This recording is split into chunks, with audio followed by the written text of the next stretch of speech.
Ana bilaka ngonga ebeti totelema po ete tokongola Kongo epai na bino bandeko banso oyo babelemi pembeni etando ya bango po ete bayoka nini toyeli bino na mokolo na lelo ya solo bandeko bana nsomi ekolo Kongo toye lelo na information na biso tozali lelo le 6 juillet 2020 le 6 juillet 2020 ya solo ete bandeko toyaka wana nde po tobeta mbela pour kopesa bino ba information oyo ezali lolaka ya mvuluzi kimbangu votre chaîne otosenga kana bino de vous abonner pour être informé pour avoir des bonnes informations pona kozwa basango ya malonga oyo ya solo la musaka biso boboyeka kena lebelaka bino maloba na nganga naloba kinini maloba na nganga esalaka passe mingi po ete etoka juste mais ce que tu as prudent biso nyonso toko éviter ba casse toko éviter tos baloba ndenge balobaka na monoko na bango le poto tos continuer à se victimiser biso tout kofa bazo boma biso tout cela est la imprudence par manque d'information bato baza informé et voilà bakoyi na kata libulu osako na koma mvuluzi kimbangu na koma makipa mvita na komo ya nzambe ya mpungu tolendo nzambe bakoko na biso babelela te zalaka fier longola aliénation po etolobaka te nzambe yango mpe tondimaka te ezalaka nini te bakosa yo te nzambe azali moko moke ya likolo na se e nzambe yango nde miso na ye atie na mabele bakoko na yo mais comme bato mayele eleka bango mabe bazolinga badetourne attention na yo po ete bakosa yo effectivement bazokosa ebele bolanda bokoyeba banani bazokosama po ete baboyi koyoka ndeko Derrick Losoko epai na yo tobosani te ndeko Elvin Tubanza alo limete Marcel Ngalu topesi bino bandeko tobosani te notre sponsor officiel esika ozali Losoko epai na yo Olivier Mobila nzira tobosani yo te ya solo bandeko oyo nyonso balandaka biso na kati ya émission na biso laka ya mvuluzi kimbangu Losako epai na bino nyonso tokomi na ntango oyo tobetaka sete na oyo ezali koya na mabele koloko bamama Kongo nyonso bamama kipamvita na mosala kitoko bozali kosala Losako epai na bino esika bozali tobosani te mama Betty na papa Venant bosani bino te bandeko nyonso oyo babone na biso tosenga na bino de vous abonner massivement et n'oubliez pas de partager toujours nos émissions à vos amis. Vuluzi kake tobosani peyote bandeko nyonso tobosani te Miss Clara tobosani te bandeko Feza tobosani bino nyonso te. Alors bandeko bana some kolo Congo tokota na mosindo ya actualité na biso oteli bino na mokolo na lelo.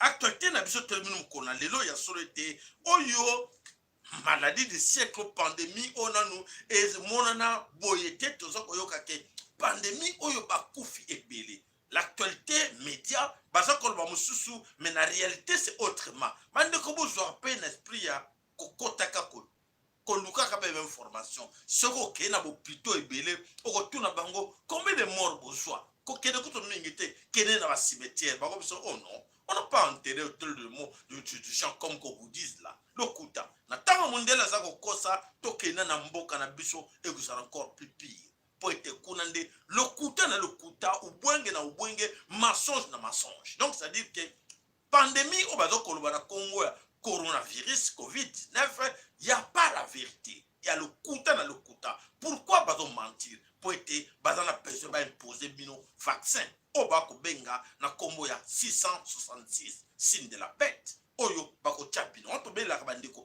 botele boyebaka nini zo yela bino oyoki malango oyoki te ekozala malheur na opote ozaki kidiba babana ko distraire yo c'est vrai motaza mayela ko distraire yo pa yiba yo na miyibi na kati même na kati na bis partout azalaka azo distraire yo bozo tala abinu ko kosa yo omoni kuna loboko aza kotia na kati ya libenga na yo kuna azo lakisa msolo komoko eloko yo ndenge azo lakisa yo loboko na libenga.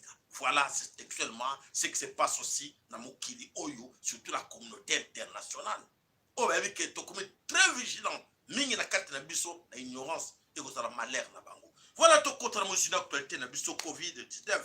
Piloté à Covid-19 na kati ko le Congo, oh ya lobby le 5 juillet balobi nini. Bilan balobi que 7432 cas confirmés ya Covid. Il y a coronavirus na mabele kolo Congo. Comme na 7432 cas confirmés, na mabele kolo Congo, balobi 182 décès. Alors, balobi bakisi 3226 personnes guéries. Oyo bapimi na maladie wana. Oh là là, ah, quelle chance, quelle chance. Mais nous voulons savoir, on pose toujours la même question qui se répète.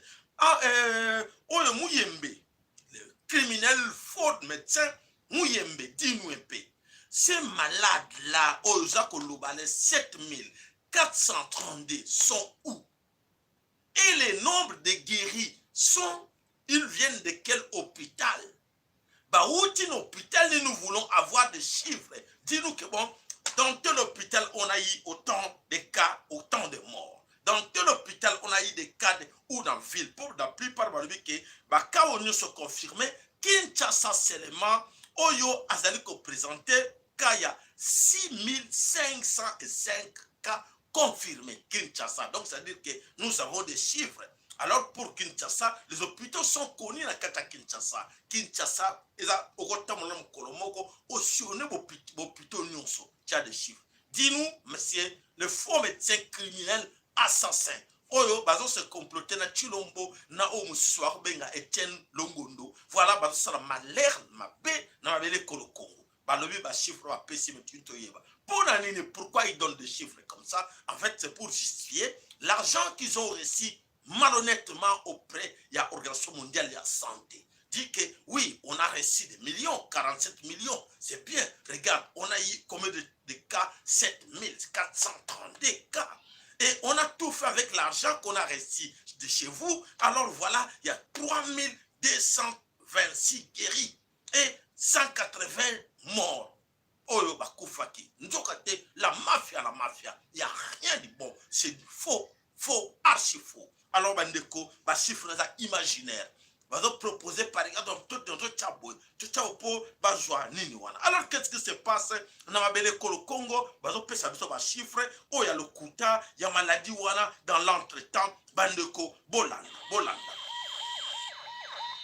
Na éviter soki to mona ngo tika to mona ngona ko.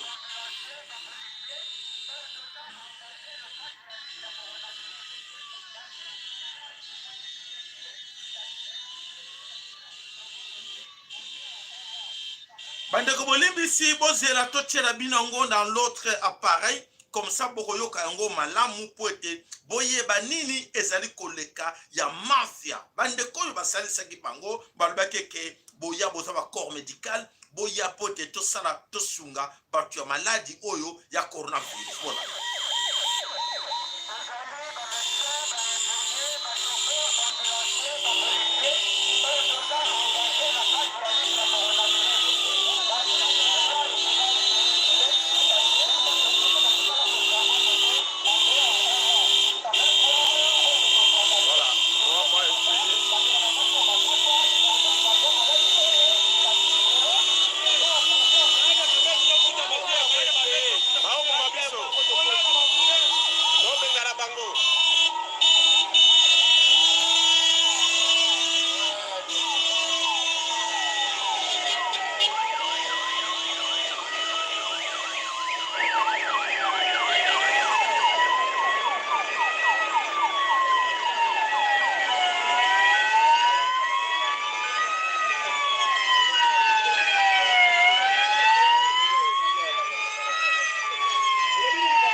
4 mois à foutre ça 1 mois, c'est normal.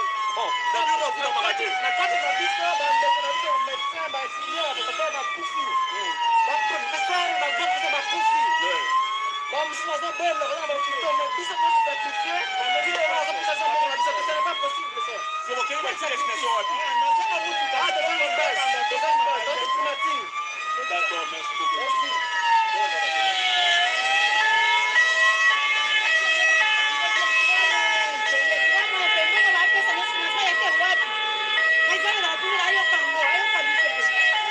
Voilà babolole ya batu bazobomisa bandeko na bango na makamoko imaginaire maladie moko ya lokuta babomisi bato na bango. Voilà fimbo ya mvuluzi bango moko bazalaki na kati ya complot wana bazwi mbongo te 3 personnes bazwi basampare na mbongo eza na maboko ya Chilombo na maboko ya faux médecin oyo na kombo ya Dr Muyembe na maboko ya oyo moto bakobenga na kombo ya Etienne Longondo. Voilà bale bambongo bato basalisi bango misala lokuta. Voilà punition bazwi mbongo te po ifale baboya biloko na po eza mafia munene me bango bakanisaki bakozwa mbongo. Voilà baza kolela eza pasi na mawa bandeko bana somi ekolo Kongo ya soleke topetaka mbela bandeko oyo bayebaka te nini ezali koyela biso na mabele ekolo Kongo. Alors bandeko bana somi ekolo Kongo nini ezali koyela biso na kati ya république na kanisi république centrafricaine bomonaki na actualité topesaki bino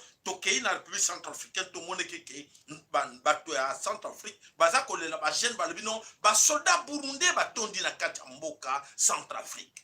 Alors bazolinga babengana bango bazonga Burundi. Non, oyoka information bato wana bakoti na kati ya Burundi bazali de passage.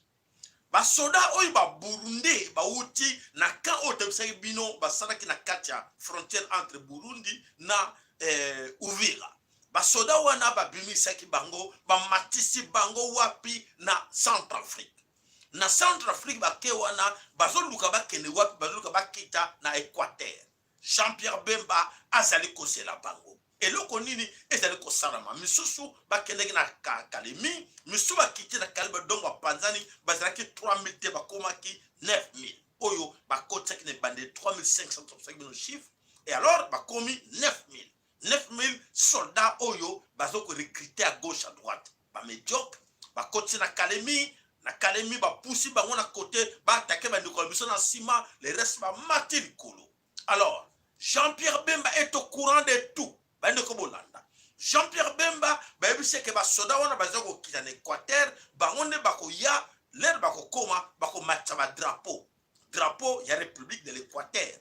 République de l'Équateur parce que Jean-Pierre a fait déjà un grand boulot, il a intoxiqué ba chef coutumier, ba chef de groupement, o bazana mbandaka, o bazana na lisala, o bazana ba ville nyonso na Bumba, oyo ya ekolo Congo na kati Équateur. Alobité biso to programmer République na biso ekoya. Nzokate ba soda wana bauti Uganda, bauti Rwanda, batindeliye bayakuna. Donc bango ba kochamo bulu na kati ya Équateur, bako matcha ba drapeau et ba lobi oui tokangi Équateur et comme république. Nyoso wana bako lukadini bacha Jean-Pierre Bemba président wana. Donc pour provisoirement bako taye président pour na ba tromper vigilance ya bana Mambenga, bana Équateur Mambenga. Bana Équateur Mambenga boto alerter bande kona bino attention bo ko na piège. Boke baboye bake ba Ugandais au Jean-Pierre Akotsaki na kati Bumba na kati Équateur boyebi ne poko wana boni ba bomaki bande kona biso bana Équateur boyebi bobosani ango Jean-Pierre aza toujours na sima ya batu wana boko lela o bazane kati Équateur na kati Mbandaka na kati Lisala na kati na ba ville nyonso Bumba bazo kanisa ke Jean-Pierre ako kosa bango po etapesa barrage la bango pouvoir le kuta nyonso wana boko za la esclave nege bande ko la biso ya Kivu va comprendre na Kivu bande ko yoka na Kivu va comprendre. Et oui, na Kisangani, en fait, ya solo, na Kisangani peut ba kei, misu ba mati na Kisangani avec l'aéroport, to pesa ke information, ba soki 3000 ba kitaki na aéroport ya Kisangani, to pesa déjà information wana. Bandeko, bozoko yoka, to pesa pesa une information o lingi o landelango o salango quelque chose o la musobande ko sale o boy na yo o lbite ezalango le kuta ndeko to sale bo lande information boko yeba o ezako leka voilà ba mercenaire wana ba uta ki Burundi ba komi kuna ba kaboli bango ba kointo pona ko bakalnse Congo mais to yebi ke ba ko échouer to yebi ke ba ko échouer mais bandeko na biso baza ko yeba teke Jean-Pierre azokosa bango na kati Équateur ke ya ko senga akozo autonomie na ye akozo na République de l'Équateur nzoka te nyoso wana zali plan G ya batuti po ete akoma lesika wana donc stratégie République ya Tanganyika oyo ezala na maboko ya Zoé République de l'Équateur oyo ekozala na maboko ya Jean-Pierre Bemba République soki de Kwilu o de nini ekozala na maboko ya otoko benga Fayulu na Muzito toza koyeba te bandeko eske bon moi to finga ezate tika to talakaka voilà bandeko nyoso va comprendre que ils ont échoué na kati ya Kivu comme ils ont échoué à imposer le Kivusien système wana échoué balbité to perdre de temps te to tika nan bata Kivu to tika bango ndengona to kende kota bazoba nani balbi kota zoba na west wapi na Équateur na bandundu na ba Congo kota bazoba to balakalise comme bango baza ko lala nan bebi sauter et bongo to zongela Kivu nde après voilà ce qui se prépare bandiko na kanisi boyoki yango donc Jean-Pierre Bemba azali wana azali ko jouer azali ko zela ba préparer république ya Équateur et bongo ya forcer ba mais oui tango nange koki république na biso nzoka te ezali kuta piège ya batuti bokeba nango boyoka makamo Jean-Pierre Bemba akokosa bino te poto yebike asala ngona ba Ugandais et lelo alingo sala ngo toujours avec la communauté internationale na ndenge ba botko assassiner président ya Burundi balinga accélérer sur ba déjà passage par Burundi pour te basala makambo wana nyonso nakanisi bande ko toza ko lo butu na moyi boza ko yoka biso nini tuzo pesa bino comme actualité voilà bande ko bana somé ko Congo oyo tobelela kabutu na moyi to lobaka bandeko to telema to bundele ko Congo batebele ba mona ko ndie to saka maseki ba mona ka ngoma seki koma poete bayebaka te ko bundela mboka ezali ndenge nini bamba kansake ezali ka ba blague to salaka lokuta mais bolanda oyo tobelela ka maloba na ngai nganga bolanda nani na kati na biso ayokaki te tobetaki mbela ke ba indien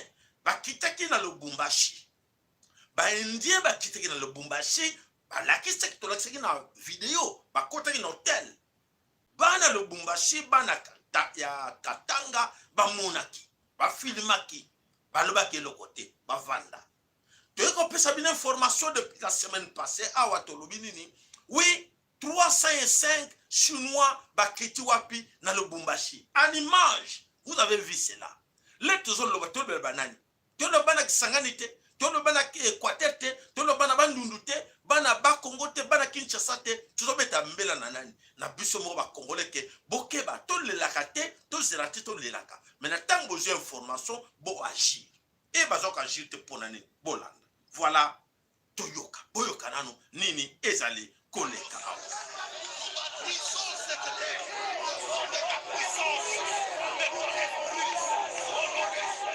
Plus de place dans les morgues de Lubumbashi.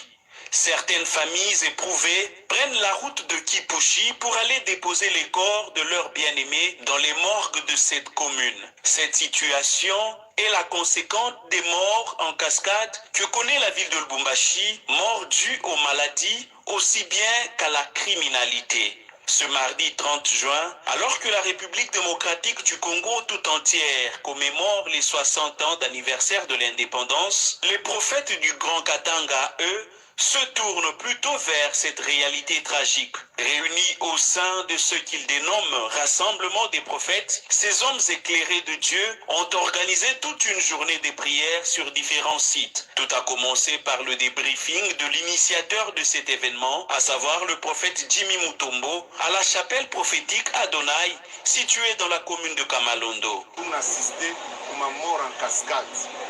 On ne peut pas accepter cette chose-là. Alors, nous nous réunissons aujourd'hui pour arrêter la mort, quelle que soit l'origine de cette mort. Il peut Covid-19, peut malari ingine, mais que la mort s'arrête. Et je crois que la journée d'aujourd'hui, c'est la journée de la délivrance pour cette ville et pour cette province. Sur place, ces prophètes se sont dispersés pour prier, implorer la miséricorde divine. Ils vont par la suite prendre le bus pour se diriger vers la station de péage de Lubumbashi, située du côté Kisanga. Assis, debout, marchant, les prophètes ont invoqué le nom de l'Éternel.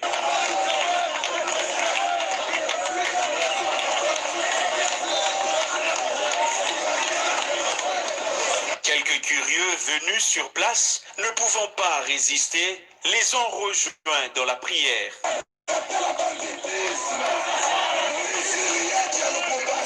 Voilà, des ignorants. Il y a seulement merci Ndeko Elvin Tumba, des ignorants bizengi. Impossible mais vrai. Quelle imbécilité, maman na biso nanou alobi na maman Chantal Kokamwa. Botala auto komona bele Kongo.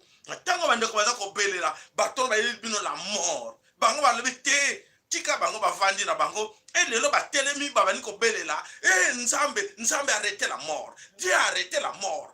Incroyable même, frère. Tozo kende wapi. Mes chers amis, où allons-nous avec des gens pareils qui sont en train de nous distraire, les faux pasteurs, les serviteurs de Dieu des Baals? Tu vois qu'il y a bango wapi. O bien batel ça va ndeko dire bato benguna ba côté le biso to no bunda na bango batiki bango ba koti na mon na corps physique ben ennemi ba côté na corps physique bino boningo benga na bango na corps spirituel. Est-ce que nous réfléchissons? Est-ce que nous toujours réfléchis tout ça ba nyama tout ça batu?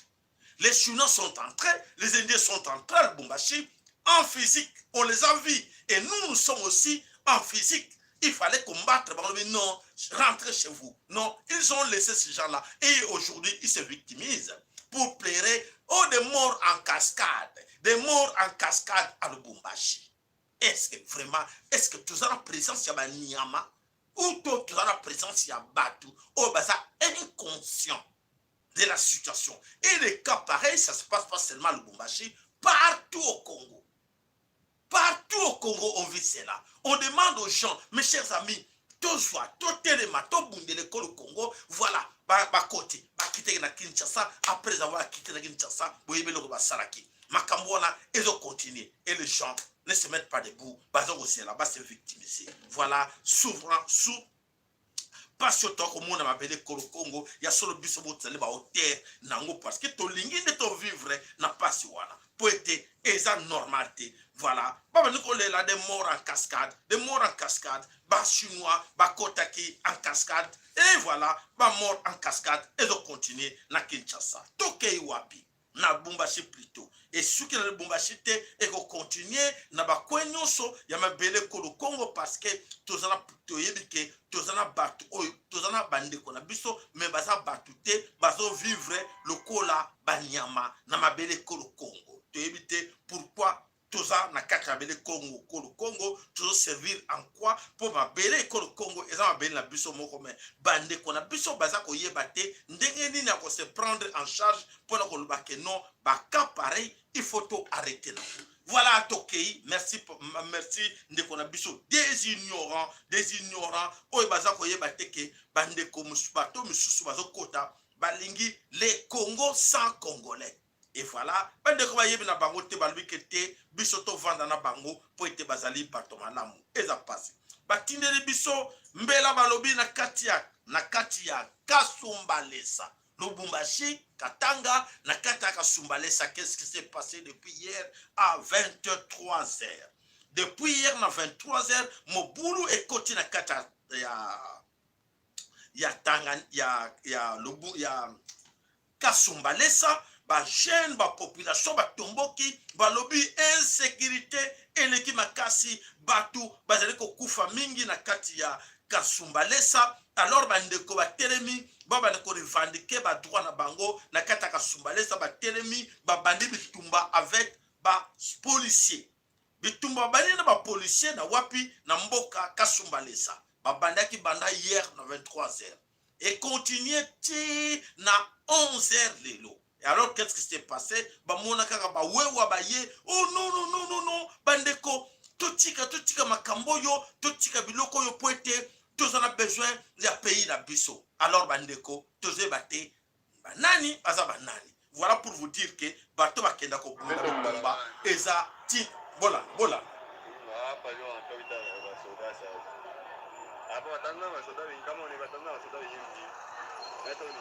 Lawan mama msumari wenyewe aliwa ndio kwangu. Okota usume utware.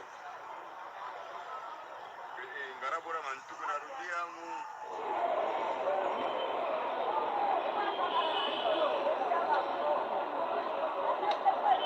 Yo, ngarabe ndo toshaba. Hapana, ndio tomba la bala magari.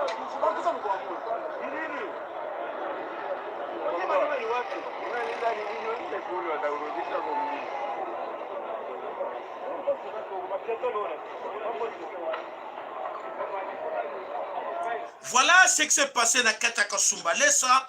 Ba jeune ba tombo ki bozo ko mona bango wana ba tombo ki na musika bazako bunda na ba policier ba lobby. Il faut ba tumba ba policier. Il faut battre ba policier ba piné. Alors, si ba population ba lobby que insécurité rene mingi na katia Kasumbalesa, ba lobby il faut ba tumba ba policier o ba ko kotsa insécurité na katia Kasumbalesa. Qui sont ces policiers au bec au côté de insécurité na katia Kasumbalesa? Ce sont des amis de Chilombo. Les amis de Chilombo, oyo babani ko bomba ba kotsa piscose, ba kotsa ko banga. Na ba population ba ibu o bazana Kikwit, monsieur ba tie bango na Katanga, monsieur ba tie bango na katia Kasumbalesa, ba kotsa ko banga na ba population. Et alors, pardon. Batouana tout basali dirigé par Chilombo. Et alors, que les ramoni que Batouné basa menacé, la population a soumalé sur lui, il faut batumbo ba policier. Et voilà, batango pe ba population ignorant de la situation, ba yebina bango teke batouana o ba ko calmer bango, basa batumbo ko ba policier banani, batwa IDPS. Ba yo calmer bango te, to tika bango. Voilà ce qui s'est passé na Kataka Sumbalesa. Et dans l'entretemps, na Kataka Sumbalesa, pour votre information, un pasteur va contre qui na Katanda konae va violer toute sa famille. Moi c'est nae na bana nyonso na présence nae va botolier nyonso ou ezra ki nango na Kataka Sumbalesa. Pasteur wana il n'enge ba information toujours que azaraki contre régime ya Chilombo. Et voilà, ba côté le ndako ba salier sa face na banane nyonso pour azaraki contre Félix Chilombo. Voilà bandeko otako be la butu na moyi makameza ko leka na kati ya pays na biso na kati ya bakwentu ya Congo boza ko yokango ezo senga pe na biso moko bana sume ko Congo to telema to revendiquer ba droit na biso to boya ke ba je oyo et continuer na mabele ye ko Congo. Angola Kinshasa na kati ya Angola RDC bitumba ezalaki kuna na frontière ya Kasai. Na frontière Kasai, qu'est-ce qui s'est passé? Na kata frontière Kasai, ba soldats rwandais angolais, ba yé ba côté na kata ba traverser frontière ya Congo. Les sili côté au côté bimi ya ofele. Nana kotuno, monta kotuna bango eloka zate. Ba côté de l'autre côté, l'air ba côté na mabele ko le Congo, ba tuna oh non, nous avons l'autorisation de passer. Autorisation monanité ba côté. Alors, parmi bango, moko azui téléphone na ye, aben ko filmer na kati ya zone ya frontière. Alors, agent moko, il y a deux gemmes ou il y a un abimelier. Alors, ici, on ne filme pas. Alors, arrête à la joue, abeti masasi est blessé.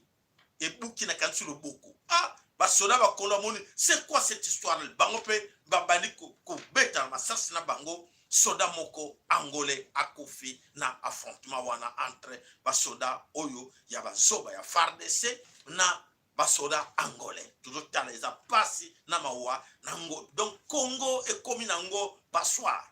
Donc kwen nyonso ya Congo basoda en ce moment je vous dis na ba kwen nyonso ekote ko le Congo basoda ba komi kokota ndenge balingi na nord, sud, ouest, est partout basoda comme kokota ndenge balingi na ko senga autorisation moutazo diriger Congo azana été alors ces gens-là se permettent na kosala oyo nyonso bazali kosala na mapele yekolo Congo. Vraiment eza pasi ya komona ke oyo eza koleka bele kolo Congo na notomona ngote na ba pays mususu.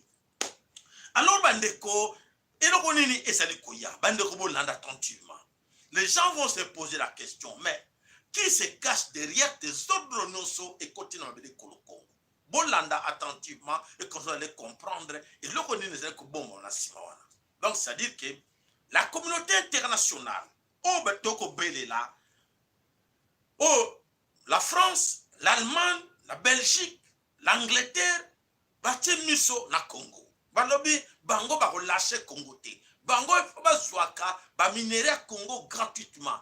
Congolais moko azana droit ya kosenga ye $1, €1 na ba minerai à Congo ezate. Alors yango ba tchaki Paul Kagame ba tchaki zone tampon ya 300 km². Oyo ke ba minerai à Congo ba bengango minerai du sang. Mais ce que na maboko ya ba Rwandais ba tuti ou na maboko ya MONUSCO les multinationales eza sous minerai à santé. To mona ba petit porteur o eza ko mata butu na moi na bakwentu ezozo ba minéraux wana eza minéraux à santé. Quand ils volent ils disent que ça ba minéraux à santé mais yo mukolo ba minéraux na tango zui yango ba bité c'est les minéraux du sang. Est-ce que toutes ces histoires là que nous vivons là bande ko bozako yoka to bozoka te les Congolais bozako yoka to tozoka te tala mituna bino eke ya hier. Alors voilà, et le alors, au niveau de la communauté internationale, Monique va mener Bitumba pendant plus de 20 ans. Na kati le Congo, surtout dans l'Est du Congo. Moni ezako resirte, mekitu, engagé, mercenaire, rebelle, créer la situation, créer un conflit, côté la société civile, côté l'église, côté le niveau tout, surtout en Bongo, corrompre tout le monde. Tozwa Congo, bakalize Congo, bango ba contrôler Congo en bakaliza et comme ba ndamunda bango ba contrôler, bazo ko échouer. Alors, bazana équation. Bolanda bandeko na senga na bino ba like na bino. Ba like ça va bien.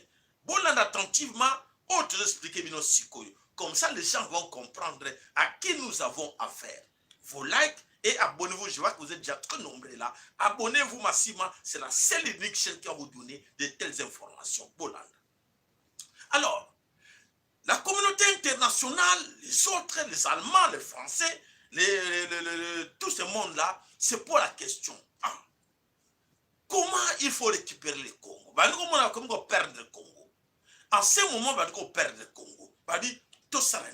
Il faut engager une guerre au Congo. Mais nous allons aller au Congo. Sous quelle étiquette? Question epesamaki yango wana table na bango ya fumé. Toko kinena Congo sur quelle étiquette? Nous avons déjà la MONUSCO qui est là, qui sont des voleurs, des pilleurs, et sont des agresseurs MONUSCO. Mais alors maintenant il faut aller avec l'OTAN, il faut aller avec les soldats de la France. Non, il faut total 10 000 hommes dans chaque pays. Toko kinena Congo, toko kinena la guerre au Congo. Hollanda. Et c'est très important. Et alors la grande question qui se pose, oui, aller se battre au Congo, oui, c'est bien bon. Aller se battre au Congo, nous allons se battre contre qui? Parce que na Congo, armée moko na Congo exacte, sont les autochtones, fils du pays, au besoin de défendre ma pays na bango. Alors nous allons engager la guerre au Congo, aller se battre contre qui? Pour une interrogation. Deuxième question qui se pose. Quel titre autre Kenenango et pour quelle cause autre envahir Congo? Mais attention, n'oubliez pas, les autres aussi sont contre nous. Les Russes, les Japonais, ils observent. Nous allons aller au Congo, nous risquons de rencontrer le problème comme on a rencontré dans la Syrie. Alors nous allons faire quoi? Question. Qu'est-ce que nous allons faire? Dilemme et côté de l'impérialiste. L'impérialiste en ce moment n'a dossier Congo, comme une équation. Nakati, bakene basane toko sa conflit, conflit interne entre ni ethnie et échoué. Conflit entre ni ethnie à Kate Congo échoué. Tout même ça va tourner que non, mais nous voulons l'autonomie échouer. Tout côté de l'autre côté que nous voulons nous voulons le fédéralisme. Ils ont échoué. Tout côté de l'autre côté, la balkanisation à Congo va échouer. Basaranini, Bazaраmituna, Bakestebele, Basaranini. Et voilà, c'est pour cela, Bakekoluka, Jean-Pierre Bemba Siré, non, tout est déjà prêt. Ne vous en faites pas, au moins Jean-Pierre Amouibi, Angwalima, collez quand même Angwalima. C'est l'argent qui compte. Comme non, je vous assure que tout est déjà fait prêt pour le balkaniser Équateur. Nous sommes prêts, nous sommes déjà prêts, mes gens sont déjà prêts. Voilà, Jean-Pierre a fait vert, mon site, na fayoulu, ba fait vert pour na bandundu. Alors, l'Équateur, na nini na Kivu, nani, mwisi na mwisi, et pas na ya lobby, non, toujours coraté, toujours yébaté, pour faire tout le monde que les Kivusiens sont debout. Donc, ça ne marchera pas. Babano compter sur Vital Kamerhe, allait l'encourager, Vital Kamerhe, le pays, wana, Kabila, Akangisie. Donc, Batouana, Bayebite, Mayele et Silibango. Donc, échec, et ça va continuer. Et voilà, Oyo, Bazale Koluka, Siko, Ndegenini, Bakomité, ba stratégie na bango, pour être Baluka, Koko Tsamobou, na Kache Kolu Congo, mais jusque-là, tu dois serrer Binoke, Zambi Ampongo, Tolendo, Alobi.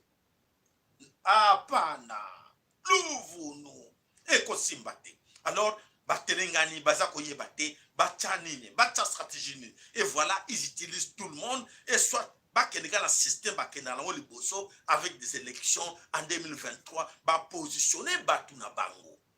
Va positionner Batuna Bango. Na kanisi bandeko, ngana landaki na place na bino na radio o ba bengala la première pardon na Belgique hier. Non, quand il passait sur intéressant qui va poser question à Louis Michel. Mais à l'époque là, quand vous êtes parti au Congo, vous étiez parmi la première personne à dire que oui, le président Laurent Désiré Kabila est assassiné. Il est mort. Yo. Oui. Comment Oyebaki?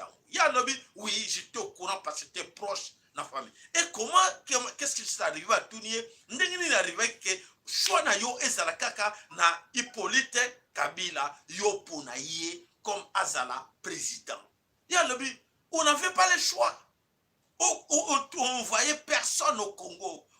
Selon nous, on a vu que Hippolyte Azala qui n'a dossier rebelle.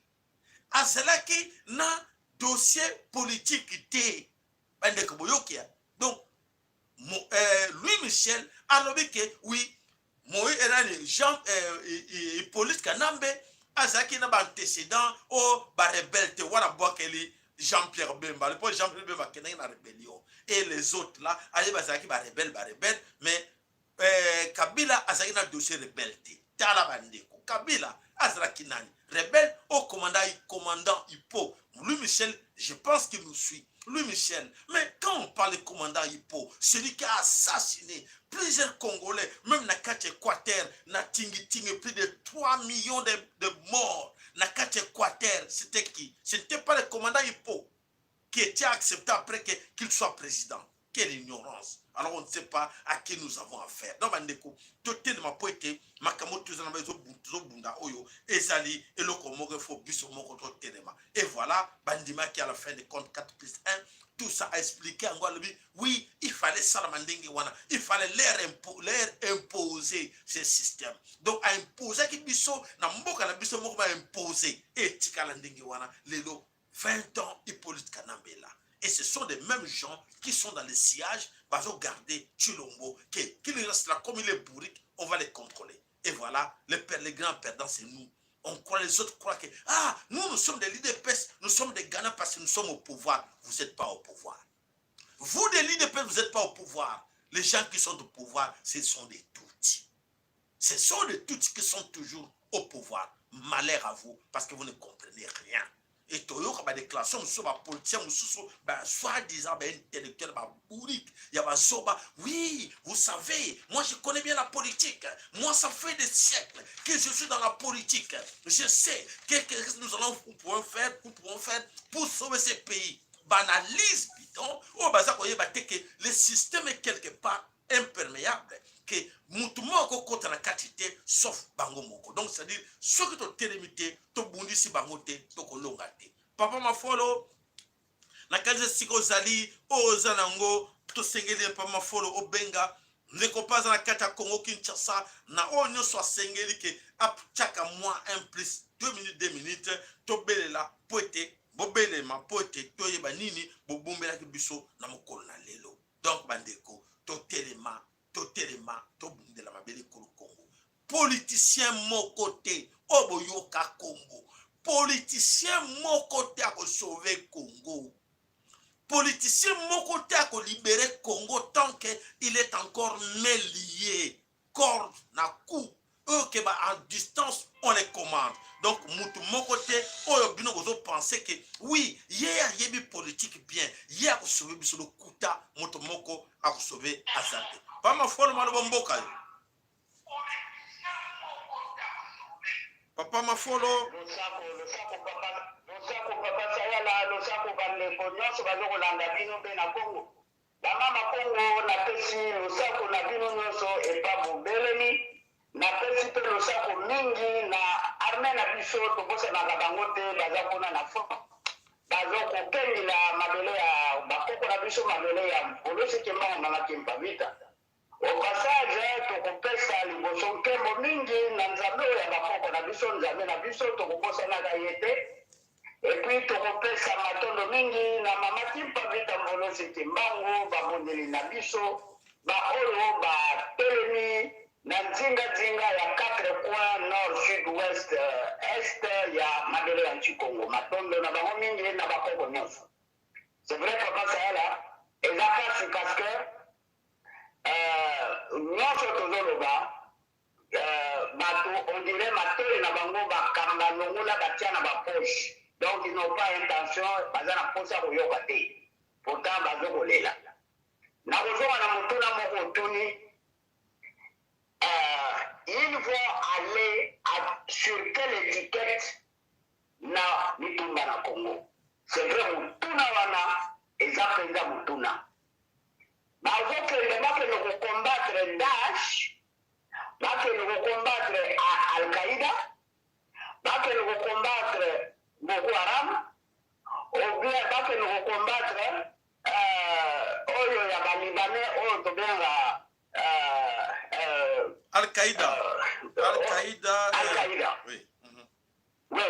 Omoni place bango basuki sikoyo nde biso tozokorekolte l'argument na biso pour totia yango comme capital ya koatake bango bituma na biso ezali médiatique bango basala nyonso balingi kosala tokotala bango. Alors conflit ethnique ça date de 60 ans depuis 1960 au sorti il y a soi-disant indépendance papa Lumumba telemereki yango alobi on nous attaque. Parce que nous ne voulons pas de concessions. On nous attaque parce que nous ne voulons pas de suggestions. Ils veulent nous diviser. Ils veulent diviser les Bakongo et les Bangala. Ils veulent diviser Lumumba et Kassabou. Ça date de longtemps. Et j'avais tout que Bandeko na biso, oh, biso baluba, tout banda koluba, que vous avez contre baluba. Non, ça ne vient pas ya biso bena Congo. Ça ne vient pas du Congo, ça vient de l'extérieur. Alors, ne prenez pas comme elles à la charge na bino. Bota la banane bazo pour amplifier yango. Yango na la place où on qui amplifie ça, elles allaient la confession religieuse. Voyez baka bien, bandeko. La multinationale bazoyiba. Papa Sahel a toujours dit les 3 piliers. Ngai na lubaka, les 3 au balubaka, la sainte trinité coloniale. Ezali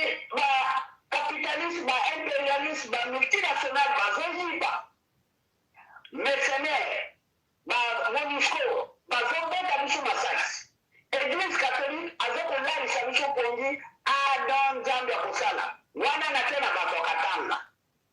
Na dem sababu que nous devons bien Jésus. Jésus n'a jamais été Dieu. Jésus a continué à centre initiatique na bakoko na bino na Égypte.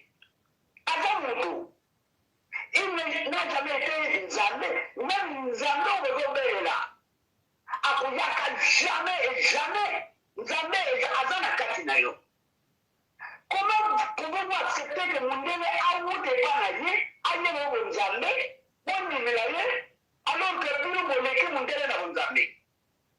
Alors, la saison wana, elle passe. Donc, c'est pour stigmatiser. Comment la elle a ma confession religieuse. Pourquoi? Pendant que la suite, les multinationales avaient plié, MONUSCO avait Boma, confession religieuse, va voyage en Allemagne. Dernier voyage, dernière déclaration, ils allaient à la moto, aux Benga, et Obiri Emmanuel. On a fait en Allemagne, on va faire le relaxer. Mon dit qu'à voyage pour Tamboula, ce sont ces gens-là, ma confession religieuse. Sur la caméra toujours en Allemagne, à Caritas. Ça fait 2 ans après ça, nous pouvons avoir 5 ciment à Tonga, Kanamboka, pour la place à Bandi. Et ce sont ces gens-là, ce sont des confessions religieuses. Babomi Bouchou, Edo Simbate, Papa Sahel a pessimina, l'Italie, Bénin, Créé Bouchou, mais là, on fait Edo Simbate. Ce qu'on a dit, nous avons dit, ça Bouchou encore, Namaz Moko, il y a l'élection. Et c'est toujours des confessions religieuses.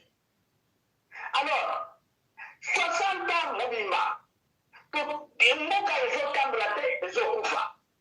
Il y a un lobby boyé. Avant, la question de Louis Michel. Louis Michel avait déclaré ceci, que nous avons placé Kabila parce que c'était un enfant que nous avons manipulé, il ne connaît rien. Voilà là où nous en sommes.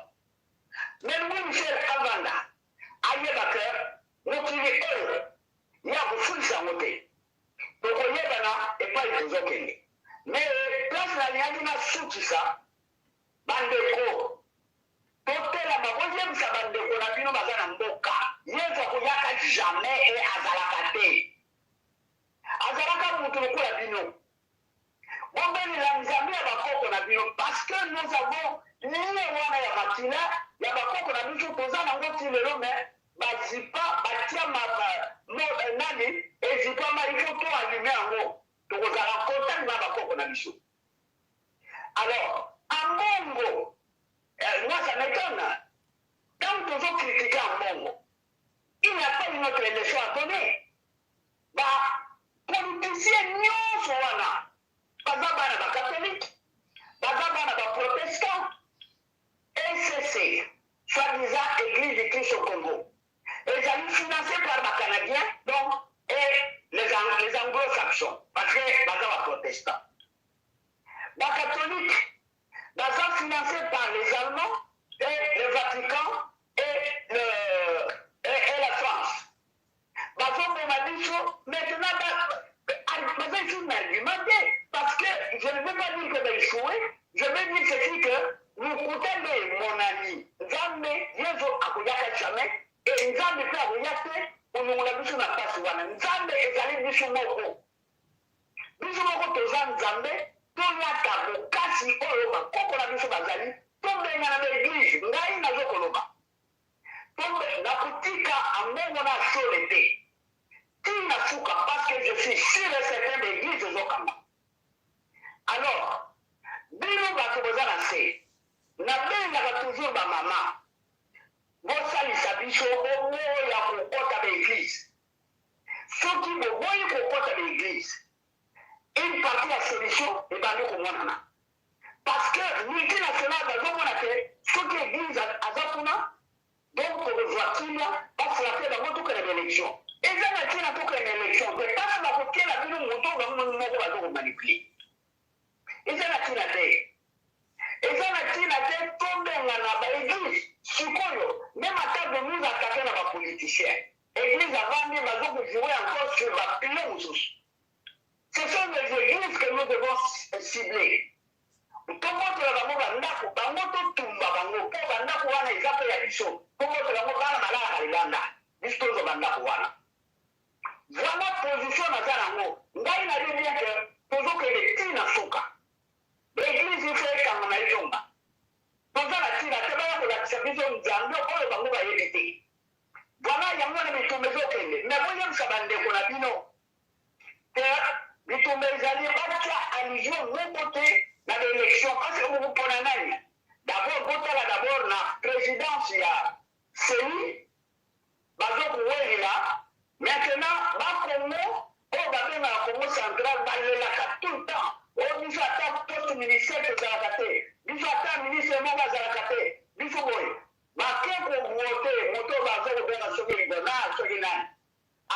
Congo central, appuyé par les Kimbanistes, Azala, président Assini.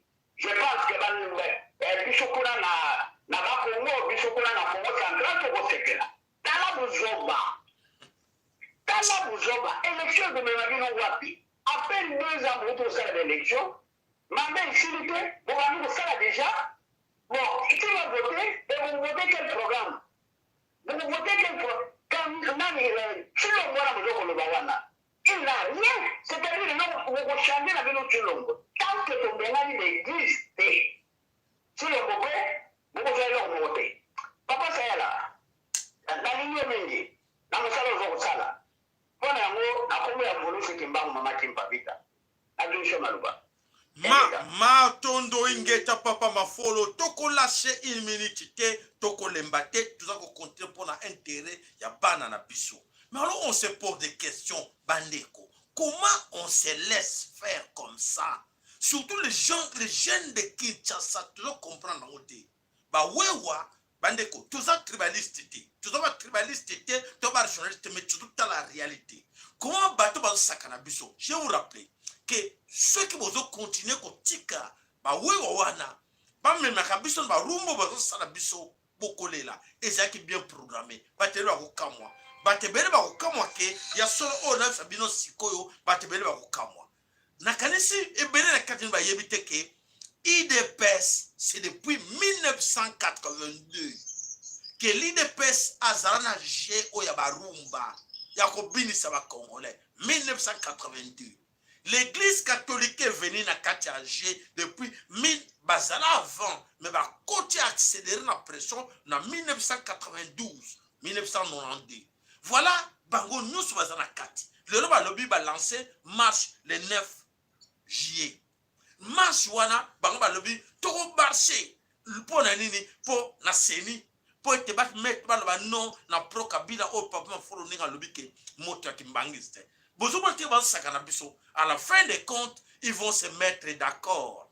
À la fin des comptes, ils se mettront tous d'accord pour l'intérêt na bango. Et bino, beaucoup bina kaka rumba, pour continuer na bana bino ba kufaka.